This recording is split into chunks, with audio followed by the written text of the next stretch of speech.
So, instead of dealing with my problems, we're gonna handle her problems. Page 1, stressed out. These last 100 pages are going to break me. And things have gone to shit. To utter shit. The Nightcrawler, the Nightbringer, I forget his little pet name for his evil shit. The disrespect Sabata here has to be doing this to me is just insane.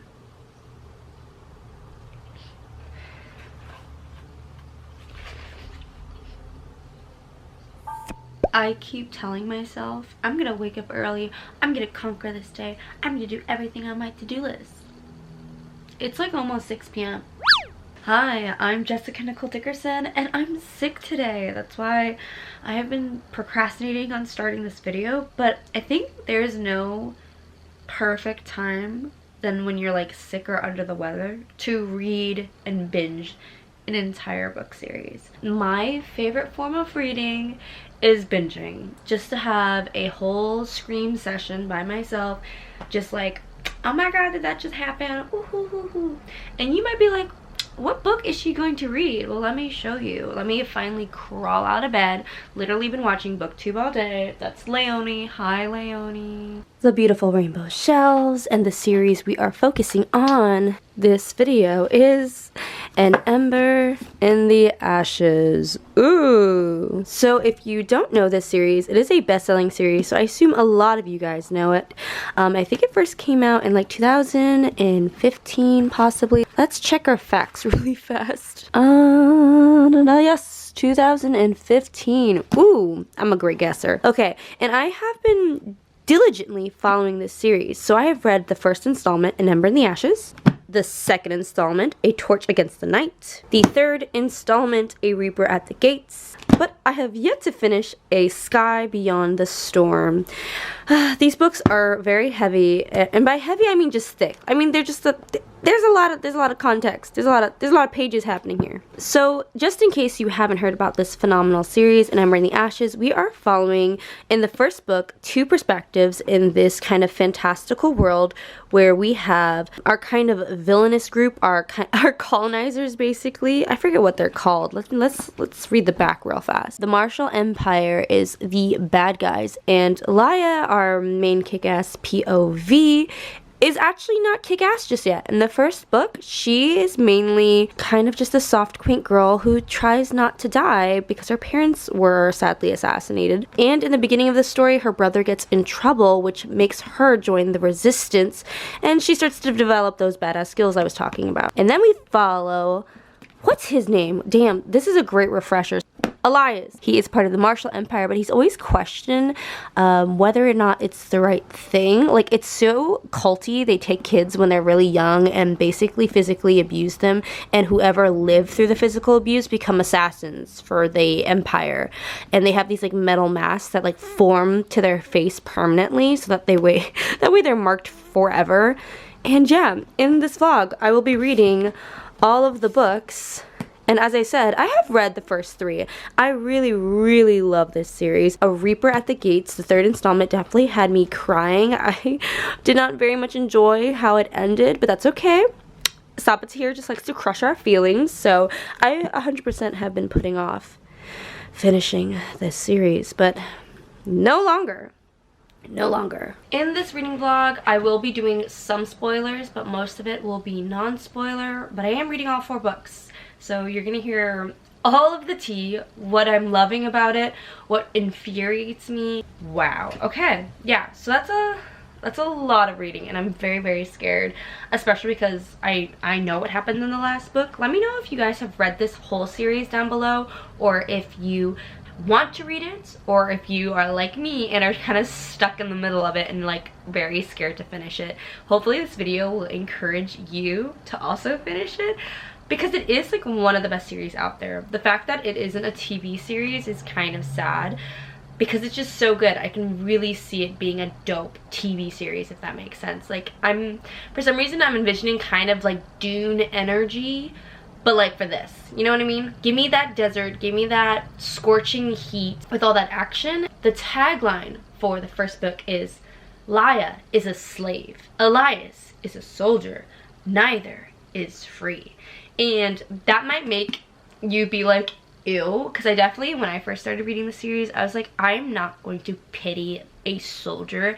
Heck no. There's also these other side characters who are born, again, into same circumstances that like Laya and Elias are born into, and they just make different choices. So what choices are you making? And then there's a whole like subplot of magical djinn that I'm so excited to get into, because it really started to pop off, especially in the 3rd book. Oh, also, if you love romance, love triangle, present. I love a love triangle. Guys, don't come for me. Don't come for me. I love a love triangle. The book that got me into reading was Red Queen, which, love triangle. All the way. The biggest priority is to set the vibe, so I'm gonna make a giant pillow fort, basically. Recently got this fluffy blanket. Best decision ever. I also recently got this like new candle electronic lighter. It's very cool. Kind of spooky though, but bam. Also setting the vibe with some jazz music, some lo-fi music. Oh, I'm comfortable. This is gonna be either a really good win or a really big mistake. I'm probably gonna be in my PJs for most of this vlog, so this is comfy reading vibes, so make sure you get comfy and let's get to reading, okay? I don't know why it stresses me out so much on Libby when it says other people are waiting for the book. Literally all of the books I have on loan, 2 people are waiting, 3 people are waiting. I'm like, I have 18 days. Give me some space, Libby.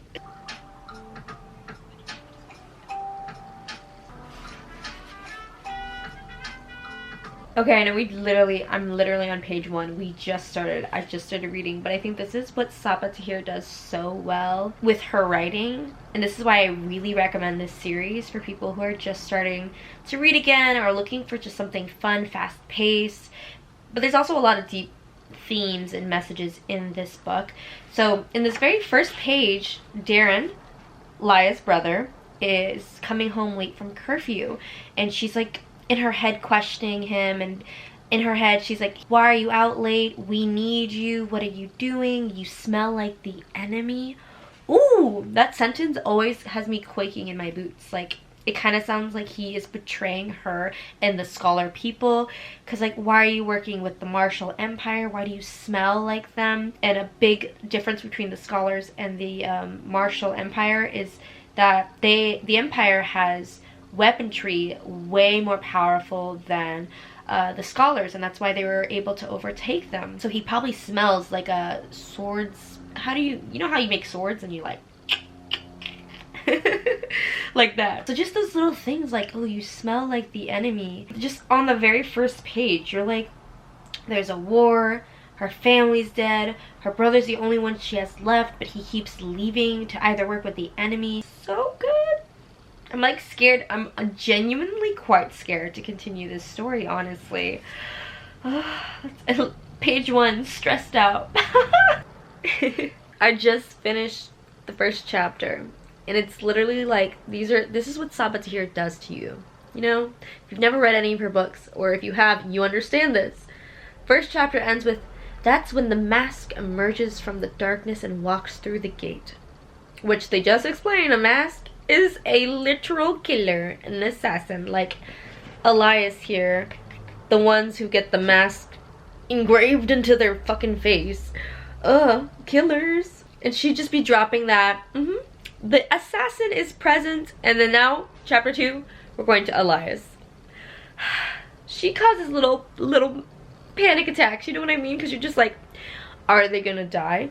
Are they gonna kill Nana and Pop?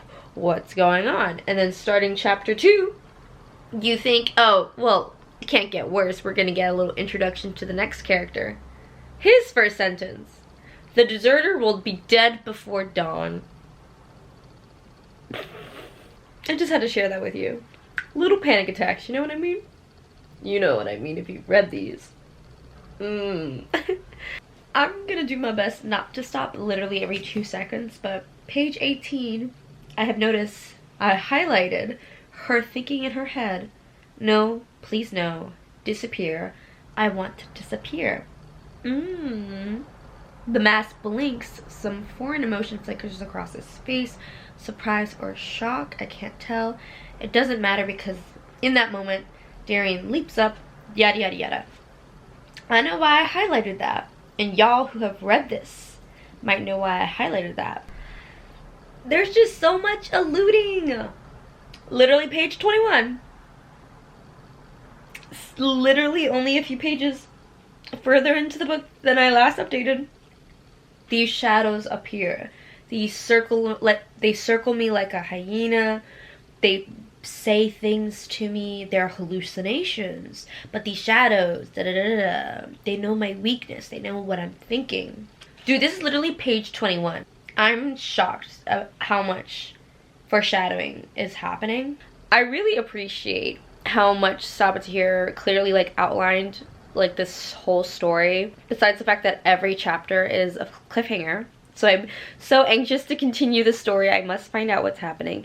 And how I have so many questions. Obviously, I care about the current plot point of trying to help Laya's brother get out of prison. He was just abducted. I just love to see the care in the story, because this is something, when you do a first read through of this book, it's just interesting and you have lots of questions and you're meeting all these characters and understanding the world.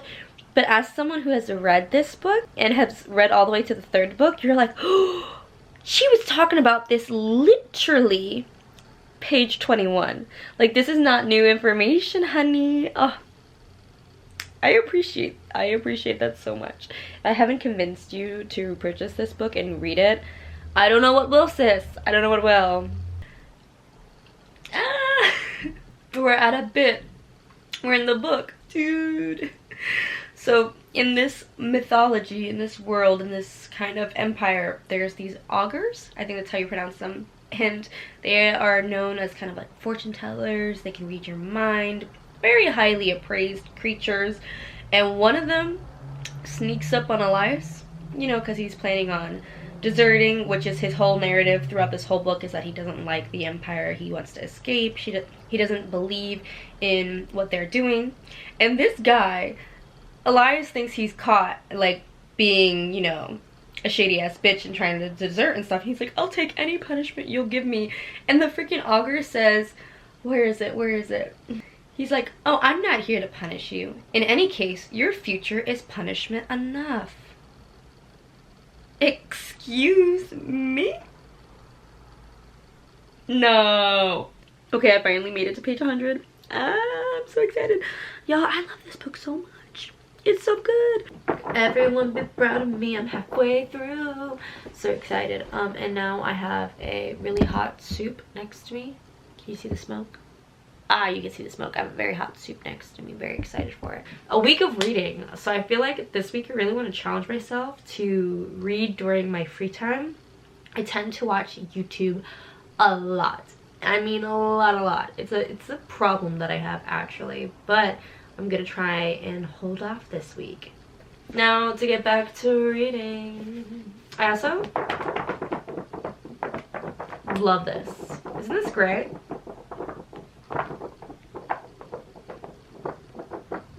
We love the flop. Well, hello there. I am briefly jumping into this video to tell you guys I am relaunching my Patreon. Right now, in the description of this video, there is a free video. So after this video ends, you can click on the link and get access to a free writing vlog that I have up on my Patreon. And if you like the content, it's a very chill, low-key vibe on my Patreon. We are tackling goals, but we're doing it with ease and joy and fun.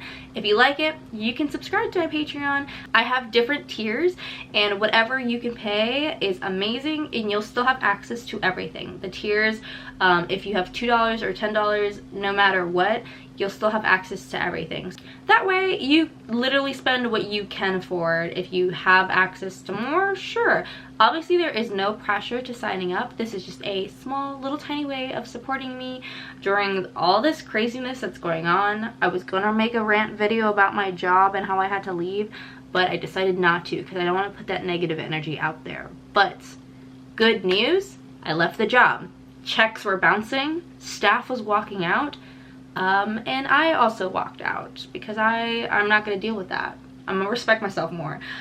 So hopefully we're in June gonna upload weekly, and I'm launching my Patreon again, and I'm writing again. And I think it's also great because Patreon is gonna keep me accountable to make sure I keep writing at least weekly or bi-weekly, writing some projects. So check out the video after this video down below in the description. Check it out, little cute writing vlog. Okay, thank you so much. I appreciate you guys. Even if you don't subscribe to the Patreon, literally not a big deal. What I care about is that the fact that you guys enjoy watching my videos. Mind blown. Thank you. What up, friends? It's the next day. I literally just made breakfast. The only reason I am up kind of early and functioning is because I had an acting class this morning at 9. So I'm really proud of myself. Woke up at 8:15. I slept good because of that NyQuil. So yeah, I'm ready to get things rolling. Let me get my book. Oh, and other exciting news. I don't know if you guys keep up with every vlog or watch every video of mine, but I booked a commercial. The actor struggles.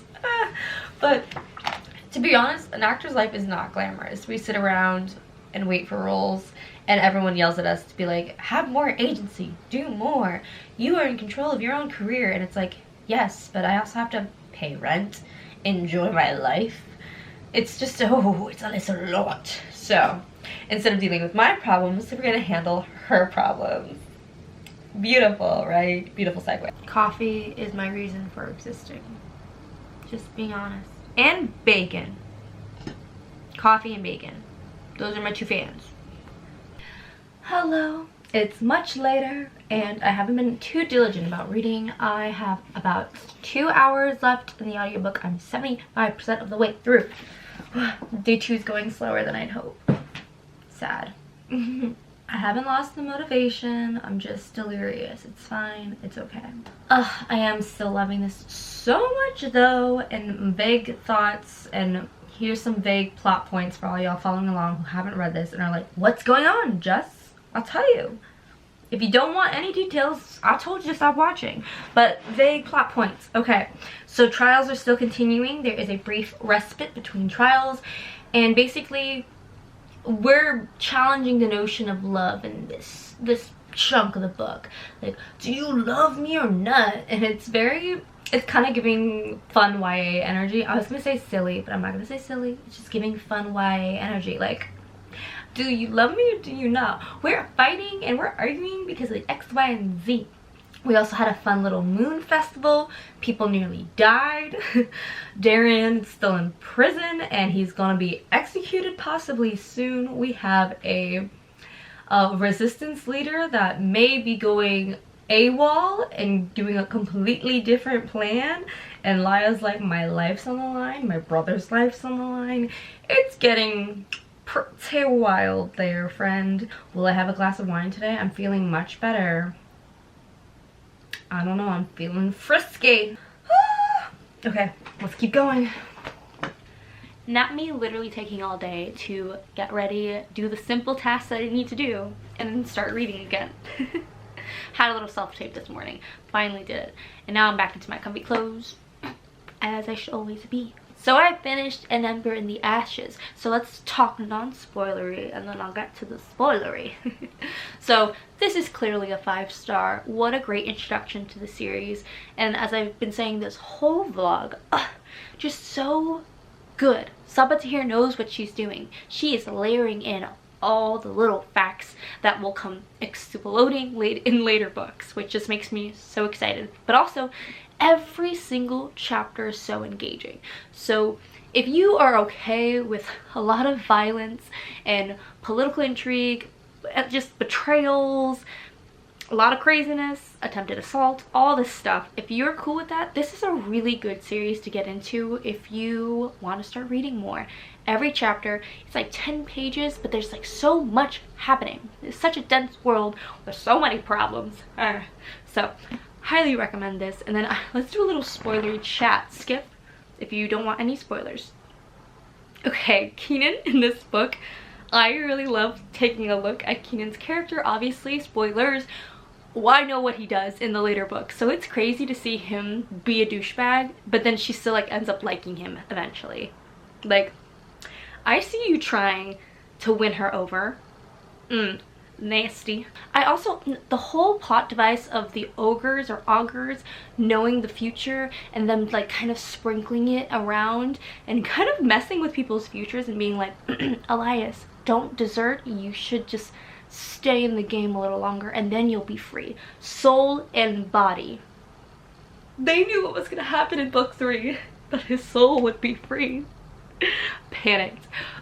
So that just, I was just freaking out over Keenan this whole entire book, to be honest. Welcome back, everybody. That was the end of the spoilers. Now we're diving into A Torch Against the Night. I will give you vague plot points so you understand what's happening in the story. So we're starting off in book 2. The trials are over. A new emperor has been chosen and things have gone to shit. To utter shit. It's a scary place out there. Laia is still trying to rescue her brother, and Elias may have been now entangled in this mission of saving her brother. It gets wild. It gets crazy. And I believe this is the book we start to have Helene's perspective. Do I remember exactly what happened in this book? Not at all. I have no recollection. It's probably been the longest time since I've read this book.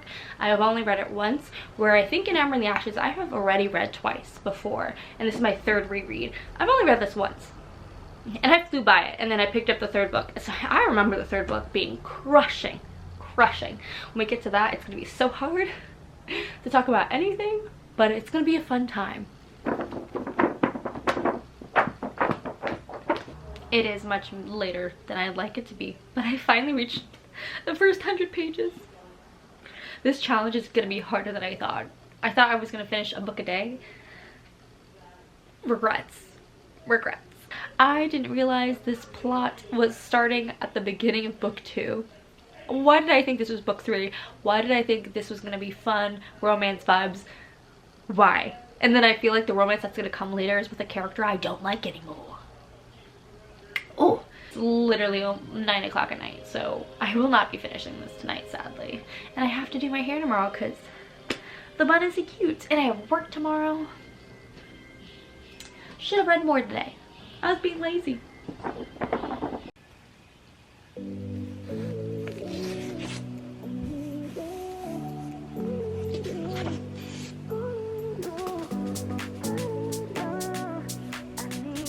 So it definitely feels like the world is conspiring against me to not finish this. So it's been a few days and I had to leave my job because checks were bouncing, and oh, I have a whole story. I'm probably gonna make a rant video about everything that's happening in my job. But long story short, just so you know where I am, I went into work one day and I was gonna be the only server and like the host. I was gonna run the whole front of the restaurant and the kitchen was gonna do their thing. I get everything set up in the morning. I'm moving tables, I'm moving heat lamps. Like itty bitty 5'2" Jess is putting in an hour of work mopping and sweeping this restaurant. And at 12, people start coming in to eat and the kitchen staff walks out. And they're like, we're not getting paid, so we're leaving. And they wanted to make a scene, and I get that, and I'm now leaving now because my checks are bouncing too. But that day was so stressful and everyone was so mean, and yeah, so not a pleasant experience. So that's where I've been at the last few days. And then I'm like, I'm gonna get back to reading it. And then Mother Nature hits me so hard. I'm like barely existing right now, honestly. But somehow last night I pulled it together. I finished A Torch Against the Night, which is funny, I kind of match it. Ooh, I would match every book with my outfit, but I'm not changing. Y'all be lucky if I shower today. Non-spoilery thoughts. This is such a good book series. I forgot how sad the second book is. I thought all of this stuff that was happening happened in the 3rd book, so I'm like, wait, what the F happens in the 3rd book? I've only read the 3rd book once. I've only read A Torch Against the Night once, and now The Ember in the Ashes I have read 3 times. So I know the beginning of the story pretty well. I'm like, I have no idea what's gonna happen in the 3rd book. Spoilery thoughts. So if you don't want to be spoiled, skip to this time period. I will also leave it in the cards if you don't want to be spoiled. But if you don't care about spoils, come in, honey. So this whole story is following us trying to get what's his face out of prison. I need to like focus. I need to use all 2 brain cells to give you this review because I cried so hard last night. The kid in the prison always makes me cry. Elias dying always makes me cry. Helene's family getting murdered always makes me cry. But I'm also emotional because of my period, so it's just like, it was bad. But yeah, this whole book is all about Marcus, who is now Ember, trying to keep the throne, and then Elia and Elias are trying to get Elias' brother out of prison. It's wild. It's a big journey. And then Keenan, that little motherfucking bitch, him being the night crawler, the night bringer. I forget his little pet name for his evil shit. Don't like it. Don't appreciate it. Ugh, it makes me violent after having read the first book and knowing what happens in the second and eventually the third. Every time he was trying to be cutesy and flirty, I was like, I'm gonna knock you the fuck out.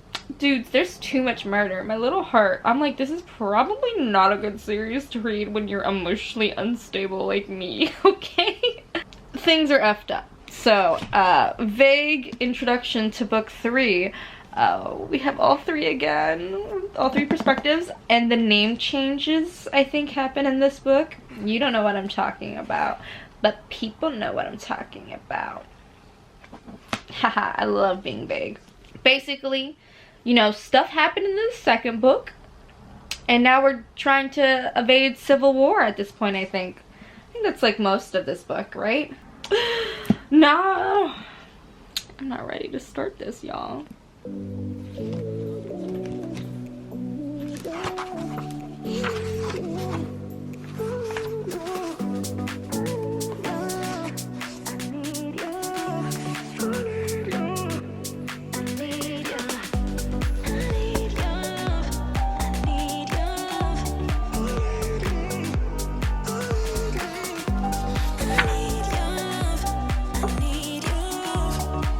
Hello friends, it's the next day, and I did a lot of reading last night. I didn't do a lot of verbal updates because I was dying on the inside, you know? But I did get to page 290 last night. Look how much progress I made. Look at that progress.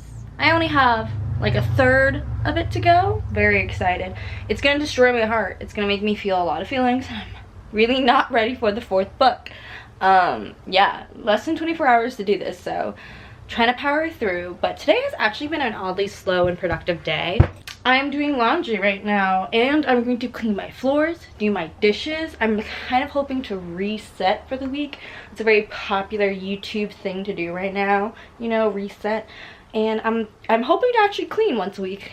That might help keep my life more together, and then just have to tidy every day a little bit. Then at the end of the week on Sunday, I do some cleaning. So yeah, I gotta clean the floors and do my dishes, but I think I'm gonna listen to my audiobook while doing it. 2 birds, 1 stone. Let's do it. Also, who's hitting birds with stones? Like, it's very rude.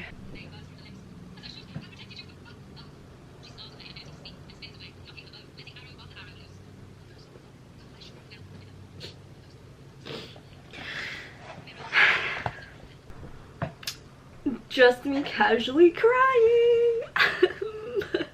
Okay, I managed to do all my laundry. I cleaned the floors. I cleaned my bathroom, the toilet, the tub. Very proud of myself. But because of that, I've gotten to the last part of this book, and the previous part had me crying. The disrespect Sabatahir has to be doing this to me is just insane. Cruel, insane. Please stop. No wonder I didn't want to pick up the 4th book. No wonder. Oh. Okay, this part's called Beloved. So many things happened in the last part. So many people died. I'm just a little shook. And I'm not gonna. Let's keep reading so my heart can keep breaking. Because that's what this book does. Okay friends, it's much later. Ignore my roommate watching TV. I just quickly wanted to say I finished A Reaper at the gates. Oh, and I cried. And I realized I had to look back at my calendar because I did not remember this book correctly at all. I'm shocked. I had to look back and be like, when did I read this? Did I actually read this, or am I hallucinating? Because the ending, I don't know what my memory did to this book, but it was just like, nope, this person died, this happened, and it lied to me. Straight up, it lied. So I was really shocked at what happened at the end. But the thing that made me cry was the thing that I remember. So that's still a bummer. That still happened. That's still a thing. And I have no idea how our peeps are gonna get through this. I don't know how. Okay, so non-spoilery review, keeping it nice and vague for y'all. War, death, secrets, betrayals.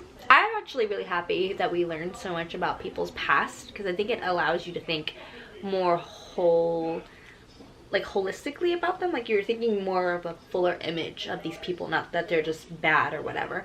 And there's one character in particular that I really want to dive more into her past, because they are still pretty twisted and cold-hearted. So I'm hoping to kind of hear more from them in the 4th book. But yeah, the romance is breaking my heart, but also we do get a new romance in here. Oh, we like to see it. We like to see people happy. Not that they are going to choose happiness, because these characters are twisted and they're like, get away from me, I am your commander. I didn't use the right terminology, so don't come for me. That's not a spoiler. That was just some random phrase I just said. But imagine, like, just someone in a place of power being like, bag off. And then if you want to stick around for the spoiler reviews, hang tight. If not, skip ahead. It'll be in the cards, or this time right here. Y'all, how did I not remember that Cook is her mom? Like, literally, how? That escaped my mind. And why did I think Helene died? Like, my memory literally tricked me. I didn't remember Cook being her mom. I didn't remember Cook dying. And I did not remember Helene living. Why did I think she died? Maybe this book also tricked me, because, like, she's not in the front. But I really hope we still get her perspective. Her perspective is so dope. I love Helene. It's crazy, because she's definitely someone I don't like in the first 2 books. Not necessarily someone that, like, is there and present, but when her perspective comes in the 2nd book, I'm like, oh, okay. There's things going on, but I don't really like her. Now I love her. Now I don't want bad things to happen for her. And the romance between her and that other guy, didn't remember. I didn't remember so much of this book. But I'm so happy we found out, like, who Cook was. The whole backstory on Laya's mom. Why she behaves the way she does. Very cool, but it's also scary, because Laya is definitely on that path of rampage. So we're gonna pray for our girl. And you know, the name changing in the book from Elias to the Soul Catcher? Tears. That always, I just can't. How are they gonna make it? I like don't want to continue, because I'm like, no. I'm actually just so excited to see Laya and Helene working together. It's gonna be great, but I don't know how the 3 of them are gonna change the face of the world. You know what I mean? Because the Jinn are free. That's how we're going into this book. The Jinn are free. They're ready to kill all the scholars and possibly all of humanity. And the augurs believe that Elias, and Helene are somehow the keys to avoiding mass destruction. Spoilers are over. Welcome back. Hello. Okay, let's dive into this book. All you need to know is that war, yup, it's present. Who is the enemy? Everyone. Who is the emperor who runs the country? Your guess is as good as mine. I'm gonna be starting book 4 tomorrow. Bye-bye. It's time to start the next book. Oh no. We're gonna start and hopefully finish a sky beyond the storm today. I'm literally freaking out. I really shouldn't be freaking out this hard, but I am freaking out. I'm sure there's gonna be a happy ending, right? Right, Saba? Right, Saba? Fun fact about the books, they all have maps, and they all tend to have maps of, like, different things. So this is the first time where you kind of see the whole empire, and then other surrounding countries, like Marin. I think they say Marinin. Marinin is how you might pronounce that. I'm not sure. I'm probably not saying that right. Oh, and here are the tribal, like, desert lands. The Great Waste makes me wonder what's happening here. There's just so much happening. And it's cool because I think the very first book only had a really small map of like the prison or the school that they were at. So the world just keeps expanding and expanding. And because this map has so much territory on it, it makes me feel like we're going to definitely cover a lot of it. For y'all who have not read this series, you're like, what's a soul catcher? What's this cabin about? You gotta read to find out. Part 1, Waking. Oh no. It is hella late right now, but I finally hit the 100-page mark. I have not been diligent with my reading today.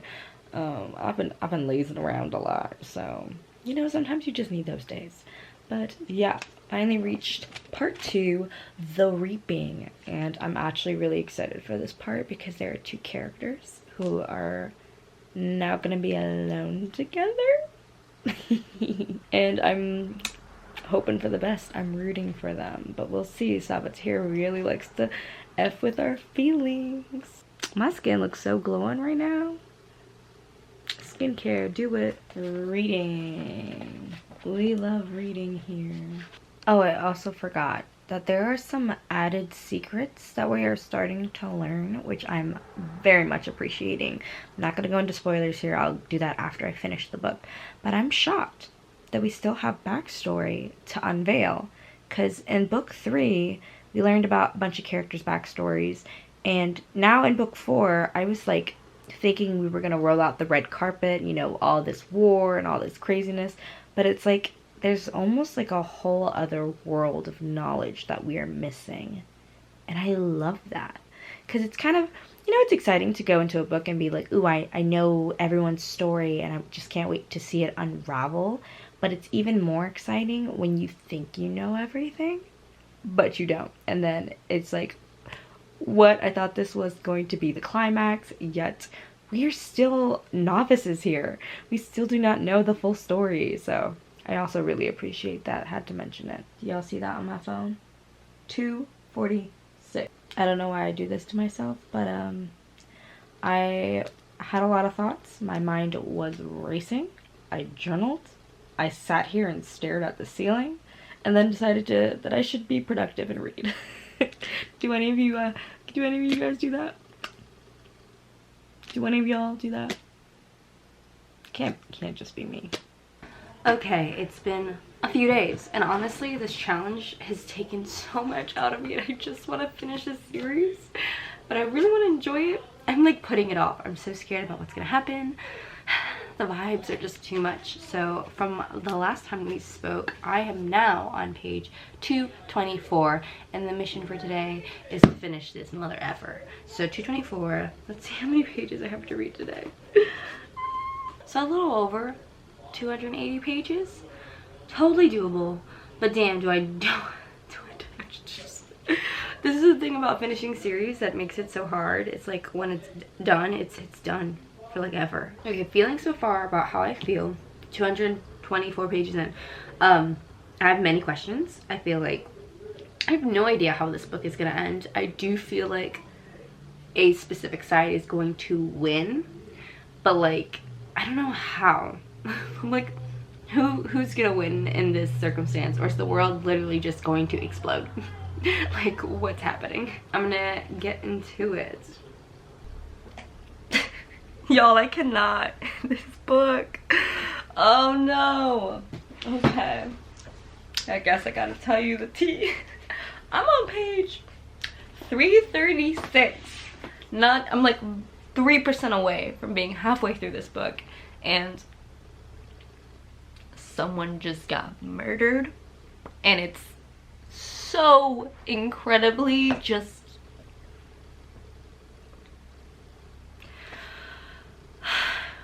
I'm so distraught. She was a little mama. No words. There are no words. Twisted. Twisted. This is the face of a murderer. A fictional murderer, but a murderer nonetheless. Looking at the pages, I feel like, yeah, I'm more than halfway through. I don't know why my audiobook says I'm only 47% of the way through. Oh! You know what? I'm on chapter 45. I'm 65% of the way through, so I'm more than halfway. Woo, Whew, I'm gonna need some more happiness really quickly. Sabata here, okay? Thank you. This is unacceptable behavior. You cannot be murdering cute mamas, okay? I have less than 100 pages. Have I been sobbing? Yes, stay to the spoilers if you want spoilers, but for y'all who don't want spoilers, I have been sobbing. And these last 100 pages are going to break me. I have no faith. I have no faith. I'm scared. I'm scared. I got 90 pages left. 90.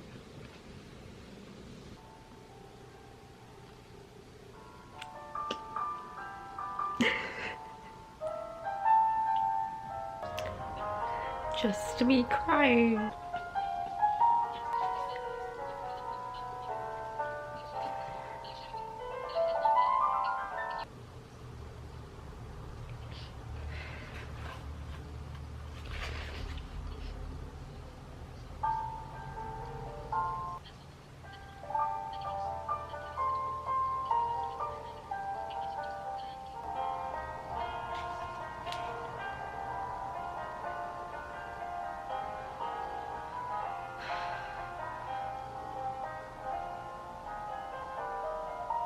Y'all, I did it. It's done. I did it. Okay, so I'm going to give you my non-spoiler review really quickly of this amazing series. As you have heard me rave about this series in this vlog, I love An Ember in the Ashes. If you haven't picked it up, I highly recommend. It does have a lot of trigger warnings for, like, you know, war crimes, attempted assault, abuse, physical, verbal abuse, a lot of trigger warnings, but also it's just such a beautiful story about love, karma, justice, you know, almost like a redemption story for a lot of characters, and, you know, making strong and bold choices for the things you believe in, and also not acting in vengeance. It has a lot of great elements to this story. I love the multiple POVs. We started off with the 2 POVs, and it continues to expand. The magic system in this world is phenomenal. In the first book, there's a little bit of disbelief. Everyone's like, Jinn, blah blah blah. We don't believe in those hoes. They're real. Maybe, who knows? Read the series to find out. But it's just incredible because all these characters have, like, no side character is insignificant. Every side character has such depth and meaning and importance to the story. Like, even little Taz, which you might not know him, but he's important and he's in here. And don't get attached to nobody.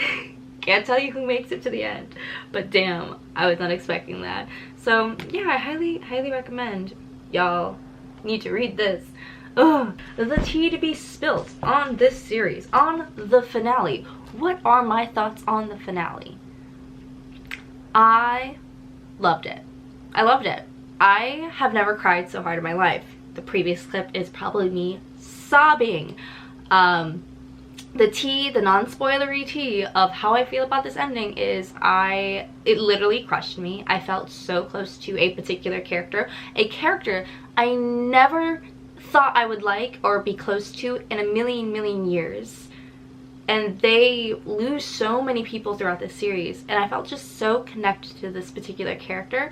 I cried. I was like, I feel alone with you. We need to hug and cherish our friendships and our relationships in our lives, because they're fleeting. It was so tough to read the ending, just because it felt like such overwhelming loss, especially for one particular character. The last spoilery segment, for those of you who don't care about spoilers or have read the series, this is the last spoilery chunk before I wrap up the vlog and give you access to a free video. So, spoilery thoughts on this. What they did to Avatar's Harper, I will never forgive Saboteur.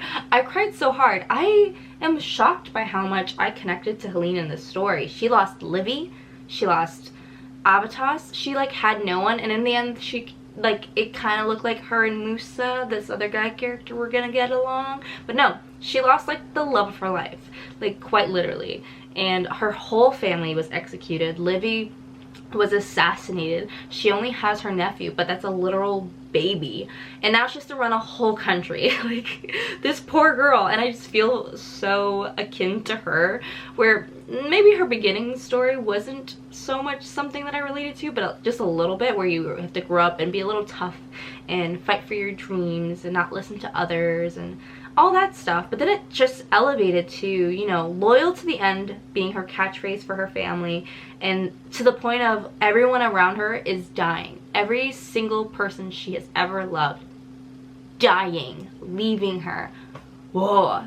Saboteur really did that character dirty. And then Laya and Elias get to be together, which is awesome and so sweet, so cute. But like, it meant nothing to me because of what happened to Helene, to be honest.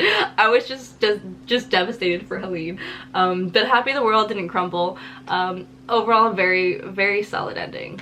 And that wraps up my Ember in the Ashes series reading vlog. I am so proud of myself. I cannot believe I read this many pages. Ooh la la, incredible, so magical. It took me 2 weeks, not just 1 week, so I lied, my bad.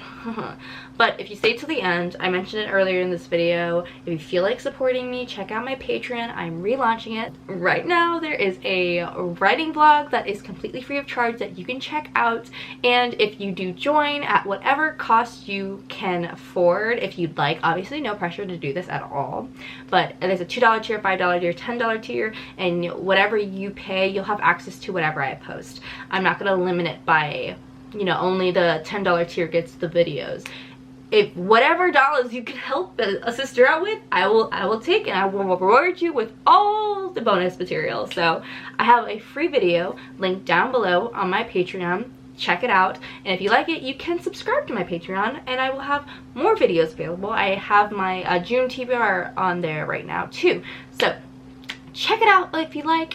And yeah, I'm excited to read more series. This is the year of series, even though I'm literally, like, it's June and I'm just now getting into reading series and finishing series. I have Crescent City. I have to read Hellbent, so the sequel to Ninth House. I have to read Jade City. What's with all these books and cities being in their titles? Crazy. I have a lot to read. Stick along with the journey. Subscribe, like, check out my videos. I will link some down below. If you like this vlog, you'll definitely like a bunch of my other reading vlogs and challenges. But I appreciate you for staying till the end. Make sure you comment down below something fun. Maybe, like, I don't know, what are you reading right now? Let me know. I'm a nosy girl. Or what's a series you really want to finish this year? Yeah, so I appreciate you. I will see you in the next video. Bye.